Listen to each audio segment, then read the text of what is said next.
Efeseni, capitolul 3, și o să citim un text de la 14 la 21. Iată de ce zic, îmi plec genunchii înaintea Tatălui Domnul nostru Iisus Hristos, din care își trage numele orice familie în ceruri și pe pământ.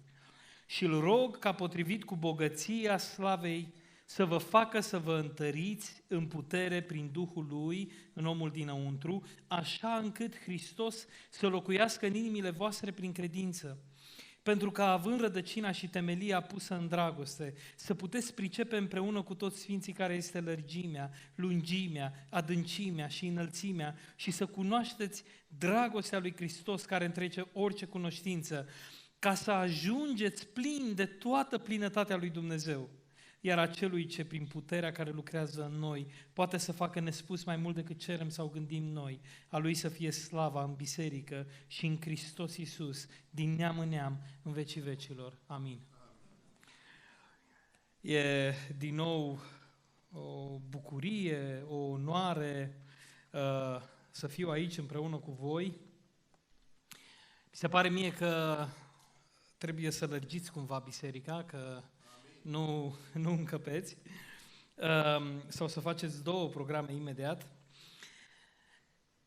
Când am vorbit cu Darius și mi-a trimis pe WhatsApp câteva gânduri, mie mi-a rămas ceva legat de întâlnirea asta, o idee, și anume airplane mode, modul avion. Știți, când sunteți în avion, când mergeți și trebuie să dăm pe avion, dar nimeni nu dă. Dar știți, nu știu, din când în când dați pe modul avion când nu vreți să fiți deranjați. Și singurul gând pe care l-am avut cu privire la ideea asta a fost următorul. În viața de credință nu există modulul ăsta. Poate să pară că există, poate să pară că stagnăm, poate chiar să stagnăm uneori, dar în realitate, în cine este viață, va crește și va fi creștere. Creștinul crește. Când ne întrebăm de multe ori de unde știu în final dacă sunt sau nu sunt creștin, dacă ceea ce am este cu adevărat al meu sau nu e cumva moștenit de la părinți, cum știu, în final cresc sau nu cresc? Nu uitați, când Pavel vorbește corintenilor, care aveau foarte, foarte multe daruri, le spune, voi ar fi trebuit să fiți altfel, la un alt nivel, dar sunteți lumești, sunteți copii. De ce? Pentru că nu era creștere, erau daruri, multe daruri, dar nu era maturizare. Și Pavel le spune, trebuie să vă maturizați. Ceea ce voi vorbi în seara asta este despre creștere. Cât de importantă este creșterea în viața noastră. Și vreau să vă spun un lucru. De la început, rugăciunea mea a fost asta. Doamne, dacă este cineva aici dintre tineri, e o persoană sau sunt două persoane sau trei sau mai multe care nu sunt într-o relație cu Tine, în care nu a intrat încă viața, Doamne, mă rog în seara asta să fie mântuiți. Iar dacă sunt persoane care stagnează în relația lor cu Dumnezeu, mă rog să existe atracție spre Hristos. Pentru că știți ce face Pavel? În rugăciunea asta pe care o spune, nu cred, aproape că nu cunosc rugăciune mai plină de speranță, de încurajare pentru credincios. Când spune, Doamne, mă rog în final să ajungă plin de toată plinătatea Dumnezeirii. Exagerează Pavel? E așa puțin exaltat Pavel? Plin de toată plinătatea Dumnezeirii? E prea mult parcă, nu-i așa? Nu este și Pavel ca predicatorii care ridică un standard pe care nici măcar ei nu-l țin? Plin de toată plinătatea. Asta ni se cere, uite că asta ni se cere. Ni se cere să fim plini de toată plinătatea Dumnezeirii. Și o să vreau să explic ce înseamnă această plinătate. Cred că Spurgeon povestește că undeva pe la finalul secolului, sau pe la jumătatea secolului al XIX-lea, o femeie din Anglia, din înalta societate, care trăia așa foarte nesăbuit, avea foarte, foarte mulți bani, moștenise o avere foarte mare Dar trăia nesăbuit. Îi plăcea să meargă la tot felul de baluri, îi plăcea să facă tot felul de petreceri, trăia ca o nebună. Realmente, nu-i păsa. Asta am fi spus acum. Dar la un moment dat a ajuns fără bani și a început să vândă din casă tot felul de lucruri și a început să vândă proprietăți. Și doar titlul a rămas de ea pentru că nu mai avea bani acum. Și a început să caute în cufere și a găsit la un moment dat un colier cu o piatră, spune Spurgeon. O piatră nesemată. Și se duce, sigur, la amanet, îl dă bijutierului, bijutierul ia, destul de plictisit, se uită și începe să analizeze piatra. Și o analizează, devine din ce în ce mai agitat, îi spune doamnei, stai puțin că trebuie să mai analizez, se duce, ia tot felul de cărți, trec orele și omul tot analizează piatra. Și la un moment dat, femeia asta aude așa un țipă de bucurie din partea bijutierului și spune, nu vine să cred. Piatra asta este o ultimă piatră dintr-un șir antic de pietre prețioase. Doamnă, trebuie să vă spun, cred că sunteți cea mai bogată femeie din Anglia. Acum vreau să vă imaginați stupoarea acestei femei și, într-un sens, tragedia ei. Ea trăiește cu piatra asta de ani de zile, fără să știe că este cea mai bogată din Anglia. Nu are nimic în plus. O avea tot timpul. A trăit în prezența pietrei toată viața ei, fără să-i cunoască adevărata valoare. Vreau să spun prin exemplul ăsta că e o nebunie de multe ori ce facem noi. E o nebunie că venim și cântăm despre gloria Evangheliei, fără să ne dăm seama că nu o trăim cu adevărat zilnic, că trăim în perimetrul ei fără să-i vedem valoarea. Vreau să ne convingem cu toții în seara asta că suntem chemați să fim plini de plinătatea lui Dumnezeu și lucrul ăsta nu este un lucru așa luat de ușor. Iisus Hristos ne oferă o imagine mai glorioasă. Spune El în Matei 13. Împărăția cerurilor se mai aseamănă cu o comoară ascunsă într-o țarină. Omul care o găsește o ascunde și de bucuria ei se duce și vinde tot ce are și cumpără țarina aceea. Împărăția cerurilor se mai aseamănă cu un negustor care caută mărgăritare frumoase și când găsește un mărgăritar de mare preț, se duce de vinde tot ce are și îl cumpără. Știți care e ideea? Ideea este că credința creștină nu funcționează niciodată ca în situația femeii cu piatra. Nu avem credința doar când avem nevoie de ea. Nu o folosim doar când avem nevoie de ea. Valoarea obiectului în care ne-am pus credința ne dă viața peste cap. Credința creștină este o revoluție sau e doar un set în final de convingeri. Noi trebuie să demonstrăm asta. E o revoluție pentru noi. Și știți ce înseamnă că e o revoluție? Înseamnă că toate aspectele vieții noastre se orientează în jurul obiectului admirației noastre, care e Hristos. E o revoluție care dă totul peste cap. Știu că mulți dintre voi, ca și mine de altfel, veniți din familii, spunem noi, de pocăiți, nu-i așa? Sau de evanghelici, sau religioase, sau credincioase. Dar trebuie să vină o perioadă în viața noastră când luăm în serios și ne întrebăm, e a mea sau nu e a mea? Îmi pun toată viața pe credința asta sau nu? Într-un sens, e o desprindere. E o desprindere de ceea ce cred părinții și biserica, pentru că trebuie să mă uit foarte serios. Chiar cred? Iar dacă ajung să cred prin harul și prin Duhul Sfânt al lui Dumnezeu, va fi o revoluție în viață. Nu voi rămâne la fel. Asta este miza acestor povești. Omul ăsta care găsește mărgăritarul și vinde tot, pare un nebun pentru prietenii lui.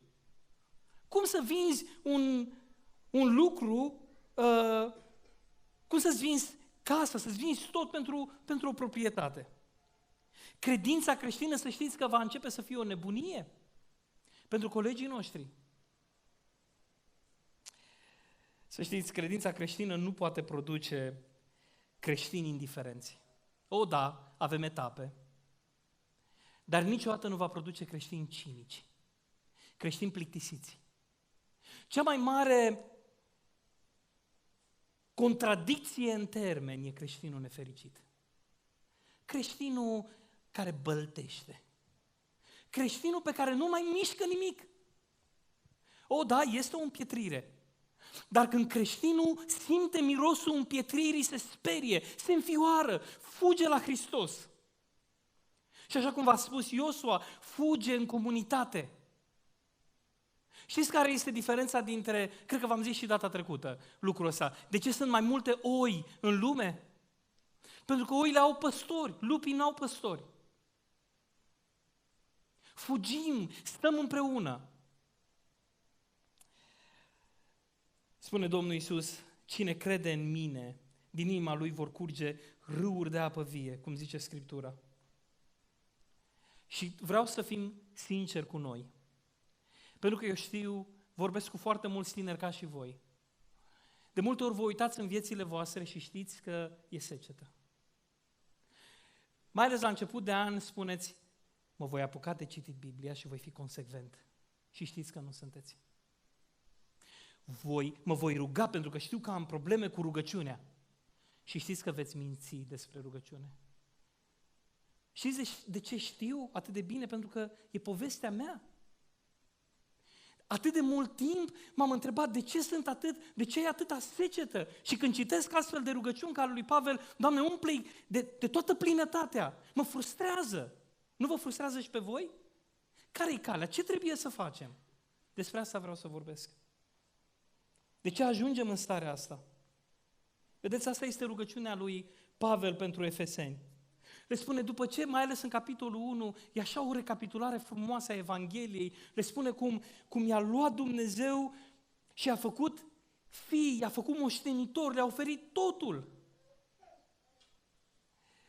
Dar apoi le spune, știți, noi nu rămânem aici. Creștem. Și apoi le zice să vă întăriți în putere, Hristos să locuiască în inimile voastre, să puteți pricepe adâncimile dragostei Lui, să cunoașteți dragostea lui Hristos care întrece orice cunoștință și urcă și în vârful muntelui aruncă această rugăciune. Doamne, mă rog să fie plin de toată plinătatea Ta. Așa că vreau să ne uităm la această plinătate în felul următor. Ce este ea, ce nu este ea și cum o pot avea. Foarte simplu. Un outline foarte, foarte simplu. Dar mai întâi vreau să vedem ce nu este ea.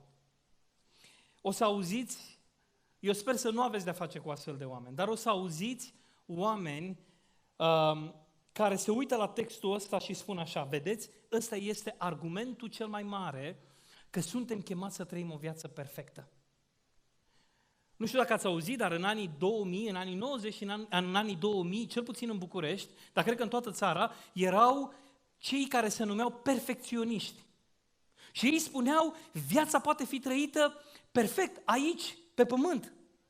Și ăsta este versetul, să fiți plini, să nu mai aveți niciun fel de păcat. Și începeau să pună o presiune emoțională, spirituală, psihică pe oameni absolut inutilă. Da, era o formă de legalism.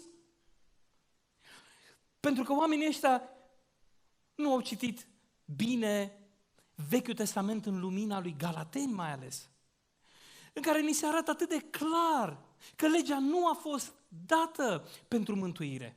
Pentru că nimeni nu poate să trăiască standardul lui Dumnezeu. Tocmai de-aia a venit Hristos, să trăiască ceea ce noi n-am putut trăi. Hristos a venit să împlinească legea. Hristos este împlinirea legii. Dar noi am fost îmbrăcați cu viața lui Hristos. Inima Evangheliei este exact asta, că noi nu puteam să trăim perfecțiunea asta, dar a trăit-o Hristos pentru noi. Deci ce nu este plin de plinătate, nu este acest perfecționism. Eu am o prietenă foarte bună în București, sora ei s-a sinucis în urmă cu 20 de ani. Era o fată care căuta foarte mult evlavia, adică să-L caute pe Dumnezeu. Și un astfel de grup de perfecționiști au pus mâna pe ea.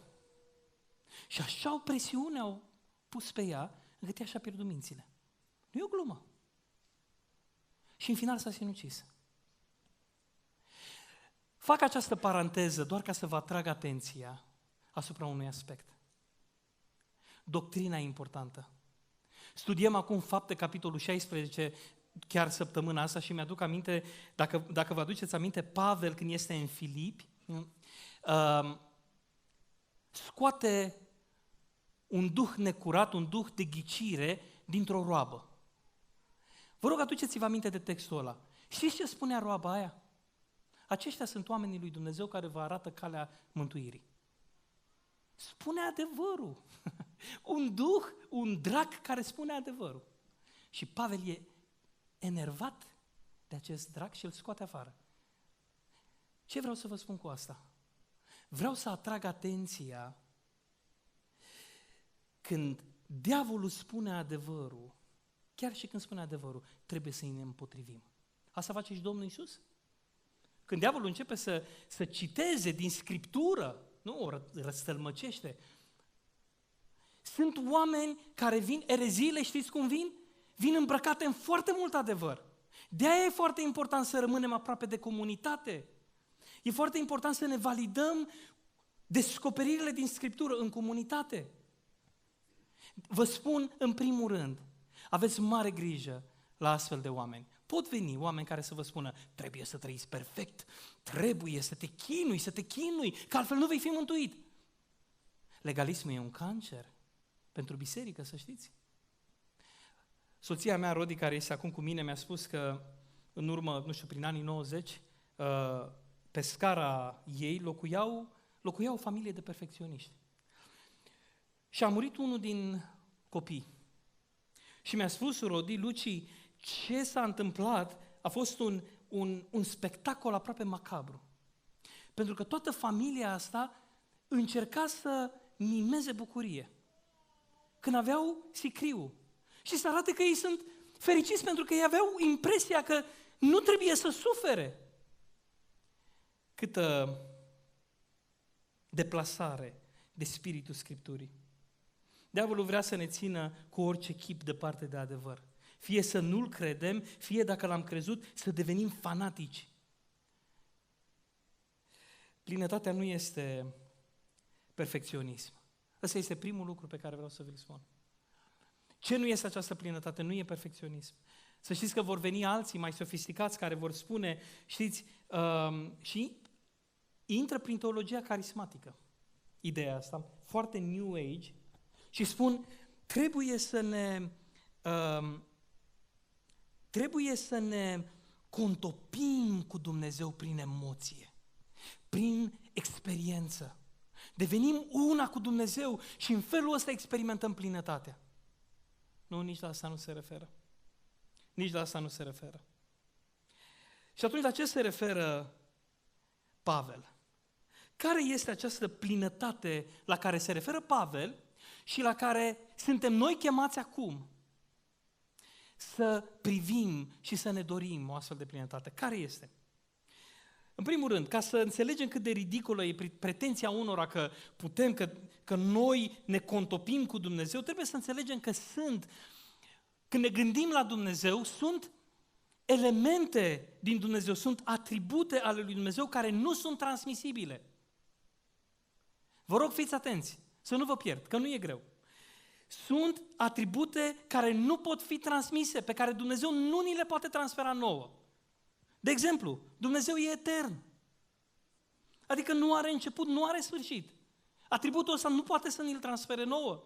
Înainte ca să se fi născut munții și înainte ca să se fi făcut pământul și lumea, din veșnicie în veșnicie, Tu ești Dumnezeu. Când ni se cere să fim plini de plinătatea lui Dumnezeu, nu putem să avem așa ceva. Nu știi, n-ai auzit? Dumnezeu cel veșnic, Domnul a făcut marginile pământului, El nu obosește, nici nu ostenește, priceperea Lui nu poate fi pătrunsă. Apoi Dumnezeu este imoabil, adică nu se schimbă. Iisus Hristos este același și ieri și azi și în veci. Apoi Dumnezeu e omniprezent. Ieremia 23:24. Poate cineva să stea într-un loc ascuns fără să-L văd eu? Zice Domnul. Nu umplu eu cerurile și pământul, zice Domnul. Și nu în ultimul rând, slava lui Dumnezeu, gloria lui Dumnezeu. Cine este ca tine între Dumnezei, Doamne? Cine este ca tine minunat în sfințenie, bogat în fapte de laudă și făcător de minuni? Noi nu putem avea glorie. Dumnezeu nu-și transmite gloria într-un sens să o avem noi. Noi putem să reflectăm într-adevăr din gloria lui Dumnezeu. Dar nu putem avea. Nu se transferă către noi. Gloria este ceea ce îl definește până la urmă pe Dumnezeu. Moise, Isaia, Ioan, când se întâlnesc cu slava și cu gloria lui Dumnezeu, cad jos. Înțelegeți? Când vorbim despre plinătatea lui Dumnezeu, trebuie să înțelegem că nu putem să avem plinătatea lui Dumnezeu în felul ăsta. Dar există atribute pe care Dumnezeu și le comunică, pe care vrea să ni le dea nouă. Primul este sfințenia Lui. Fiți sfinți căci eu sunt sfânt.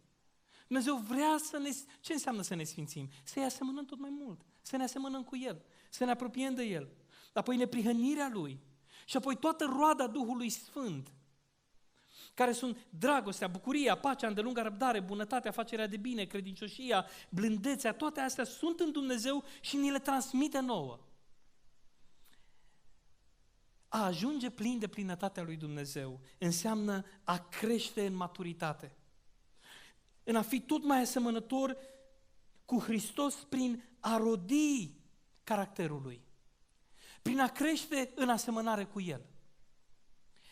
Uitați ce spune, drept răspuns Iisus i-a zis: dacă mă iubește cineva, va păzi cuvântul meu și Tatăl meu îl va iubi. Noi vom veni la El și vom locui împreună cu El. Vă rog frumos să dăm puțină atenție la glorioasa promisiune, că vorbeai de promisiune. Unde ești, David? Pe undeva. Vorbeai de promisiune. Uite aici o promisiune. Ei vor veni și vor locui în noi. Cum am parte de plinătatea asta? Este Hristos care locuiește în mine prin credință. Uitați ce spune Pavel despre Hristos în Coloseni. Vă rog să urmăriți firul logic, că aici un fir logic. Căci Dumnezeu a vrut ca toată plinătatea să locuiască în El, în Hristos. Ni se spune, îl vreți pe Dumnezeu? Chemați-L și va veni și va locui în voi. Și apoi ni se spune, în Hristos locuiește toată plinătatea lui Dumnezeu. Iar în capitolul 2 din Coloseni spune, căci în El locuiește, trupește toată plinătatea Dumnezeirii. Hristos, omul, în El locuiește toată plinătatea lui Dumnezeu. Acest Hristos vine și locuiește în noi. Ăsta este motivul pentru care Pavel spune în Galateni, copilașii mei, pentru care iarăși simt durerile nașterii, până ce va lua Hristos chip în voi. Romani 8:28, căci pe aceea pe care i-a cunoscut mai dinainte, i-a și hotărât mai dinainte să fie asemenea chipului Fiului Său, pentru ca El să fie cel întâi născut dintre mai mulți frați. Înțelegem noi ce înseamnă plinătatea?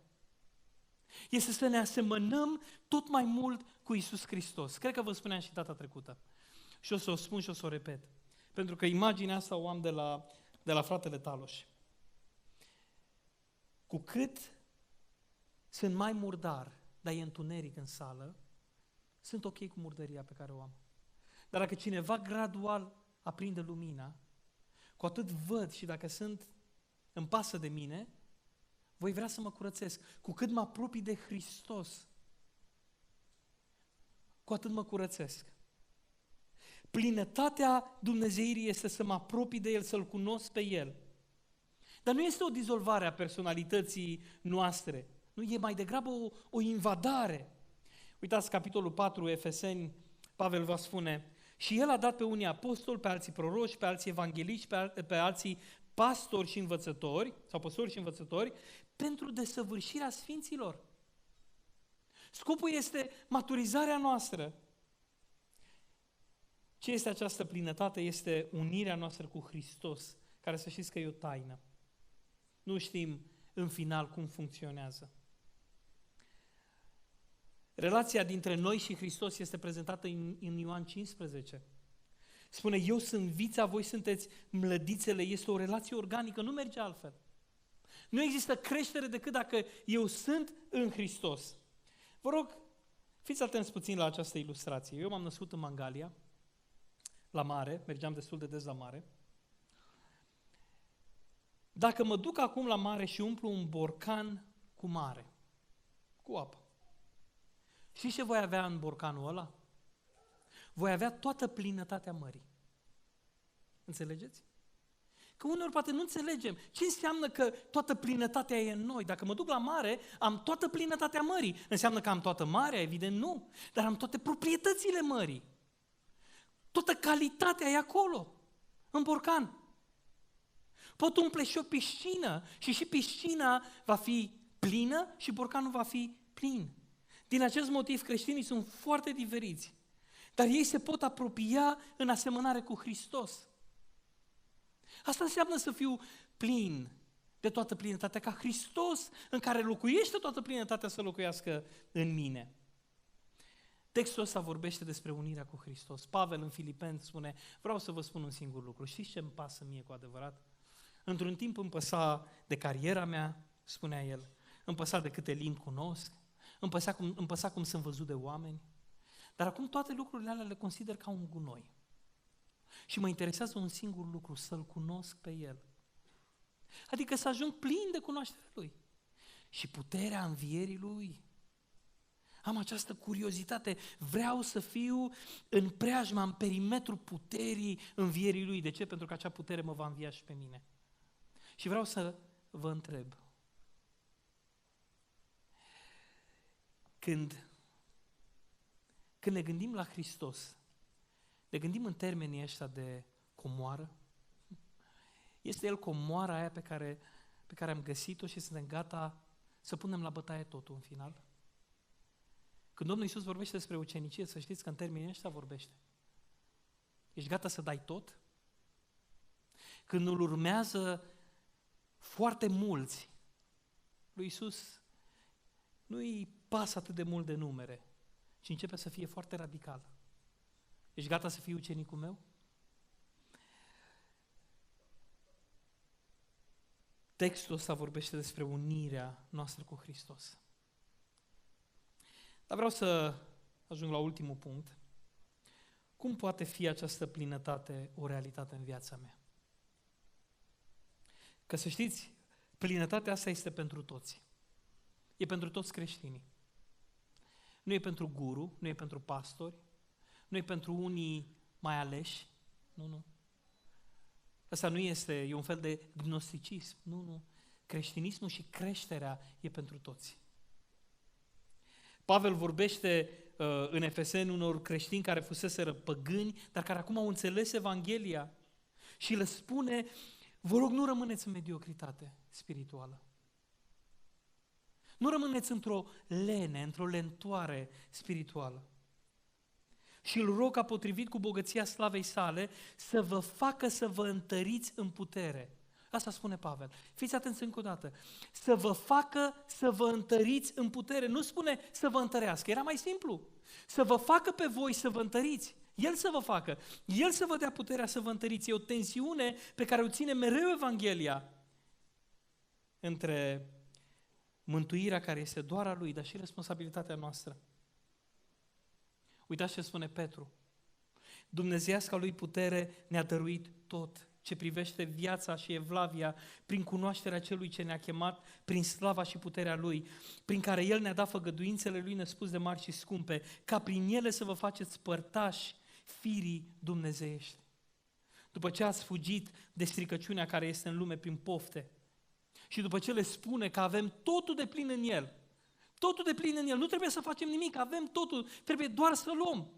Continuă și spune, de aceea dați-vă și voi toate silințele. Adică, exact cum spune Pavel, fiți și voi ca acei luptători care se înfrânează tocmai pentru că au un scop. Fiți și voi ca mine, care mă port aspru cu trupul meu, spune Pavel. Ce spune și Petru, ce spune și Pavel, ce spun cei doi? Cum putem să avem noi această plinătate? Știți cum? Odată înțelegând Evanghelia, că Evanghelia, că mântuirea este doar lucrarea lui Hristos, dar în al doilea rând, înțelegând că este o disciplinare, că eu trebuie să mă disciplinez. Le spuneam tinerilor de la TBV, ar fi fost foarte fain ca Dumnezeu să fi dat și darul maturității spirituale, dar nu l-a dat. Maturitatea e discernământ, dar maturitatea spirituală nu e un dar. Nimeni nu s-a trezit matur spiritual, nu, e o luptă. E o luptă care începe dimineața. Vreau să vă spun și v-am pus întrebarea asta, de ce suntem atât de săraci în rugăciune? Știți de ce? Pentru că am experimentat rugăciunea și nu ne place. Știți de ce nu ne place? Pentru că nu ne-am disciplinat. Pentru că n-am ajuns până la dulceață. Știți de ce citim Scriptura și o găsim plicticoasă? Pentru că am citit-o acum și o mai citim peste 2 săptămâni sau doar bifăm, dar nu ne adâncim în ea. Vreau să spun foarte apăsat și foarte clar. Dacă te uiți în viața ta și n-ai roadă deloc și îți dai seama că n-a existat niciodată bucurie, vreau să te întrebi foarte serios, oare e viață în mine? Pentru că asta e o întrebare esențială. Oare sunt eu mântuit? Din când în când trebuie să ne punem întrebarea asta. Doamne, arată-mi! Dacă nu sunt mântuit, mântuiește-mă! Nimeni n-a fost mântuit altfel decât pentru că era disperat și pentru că a fugit la cruce și a găsit salvare acolo. Nu sta! Dacă te uiți în viața ta și îți dai seama că niciodată n-a fost bucurie în tine, niciodată n-ai găsit plăcere în cuvânt, în rugăciune, că această plinătate e atât de departe, roagă-te acum și spune-i, Doamne, vreau să fiu mântuit. Știți de ce? Pentru că lui Dumnezeu îi place îndurarea, spune într-un text, îi place harul, îi place să se îndure, îi place să mântuiască, de-aia a venit. Dar dacă știi că ești mântuit, dar te uiți în viața ta și îți dai seama că tot nu-ți place rugăciunea și că e greu. În primul rând vreau să spun că exact așa e greu. Și sunt câteva motive pentru care e foarte greu. Unul, pentru că nu fugim să găsim ajutor. Nu căutăm pe cineva, nu luăm câteva persoane cărora să le spunem, vreau să știi că sunt cel mai inconsecvent om când vine vorba de rugăciune, de citit, de disciplinele spirituale, ajută-mă, hai să facem împreună. Ne e frică să spunem asta, iar diavolul exploatează frica asta. De-aia nu ajungem plini. Această plinătate e la îndemâna noastră. Înțelegeți? Dumnezeu vrea să ne dea, vrea să creștem în cunoaștere, dar trebuie. Și aici nu vorbesc de mântuire, atenție. Vorbesc de apropiere de Dumnezeu. Mântuirea o dă doar Dumnezeu. Este această lene spirituală pe care eu am văzut-o la oameni foarte harnici în celelalte domenii. O lene spirituală pe care am văzut-o și în mine. O lene de care trebuie să mă pocăiesc constant. Dar atunci când am găsit dulceața părtășiei cu frații mei, cu câțiva cu care mă văd, cărora le spun, iarăși parcă fac alte lucruri care îmi plac mai mult, iarăși m-a luat Netflix-ul de mână și de cap și de imaginație, iarăși cu săptămânile n-am citit Scriptura. Nu? Mi se întâmplă asta. Știți ce ne va spune Pavel? Voi care de mult ar fi trebuit să fiți învățători. Visez, vă spun sincer, visez, eu sunt naiv oricum. Așa mi s-a spus de multe ori, Luci, ești o fire naivă. Să fie primit. Dar visez, să știți, în România, generația asta voastră și cele care vin, care se încăpățânează să se disciplineze spiritual, care nu se ascund după ideea, eu nu sunt legalist. Asta nu e vorba de legalism. A dori să fie flavios, să-L cauți pe Dumnezeu mai mult, nu e legalism. E sfințenie. E căutarea lui Dumnezeu. Visezi ca generația asta voastră să aibă curaj, după ce a stat în Scriptură, să aibă curaj să iasă în oraș și să spună Evanghelia cu inteligență și cu bucurie. Știți care este primul, îl găsiți oriunde, primul fruct al nașterii din nou? E bucuria. Știți ce face biserica să fie atractivă? E bucuria. Dar bucuria asta nu poate fi contrafăcută.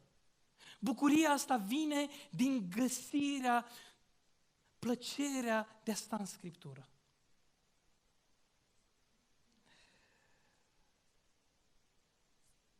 Spune Pavel, alergați dar în așa fel ca să căpătați premiul.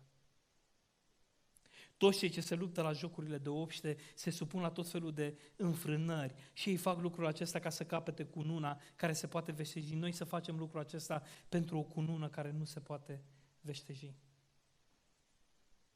În Ioan spune și noi toți am primit har după har.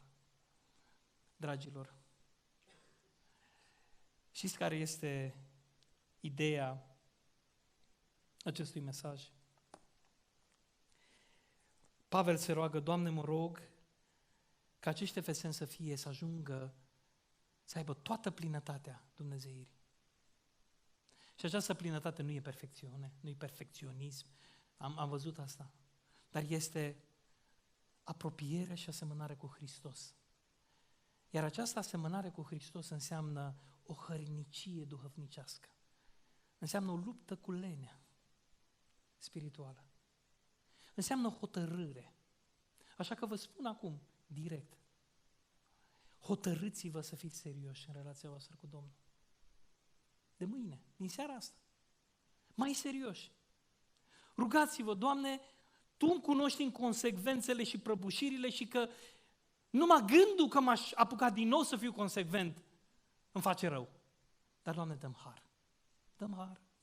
Știu că mă primești așa cum sunt. Aș vrea să mă rog, așa cum stați. Doamne, vreau să îți spun că sunt tot timpul atât de entuziasmat și de mirat de harul și de dragostea Ta pe care le reverși peste noi, din bogăția slavei Tale. Mă rog, Doamne, ca Tu să cercetezi pe fiecare tânăr care este acum aici. Și, Doamne, dacă sunt persoane care se întreabă, Doamne, sunt sau nu sunt mântuit, Te rog, arată-le adevărata lor stare. Și pentru cei, Doamne, care se luptă să crească, se luptă să crească în asemănare cu Tine și se luptă cu tot felul de ispite, Doamne, mă rog să aibă curajul să se desprindă de ce trebuie să se desprindă. Să se apropie de frați și surori în Domnul. Și mă rog, Doamne, să ridici și în Ploiești, și în București, și în toată România, să ridici, Doamne, tineri care Te caută pe Tine cu seriozitate, prin Scriptură, prin rugăciune, în comunitate. În numele Lui Iisus m-am rugat. Amin.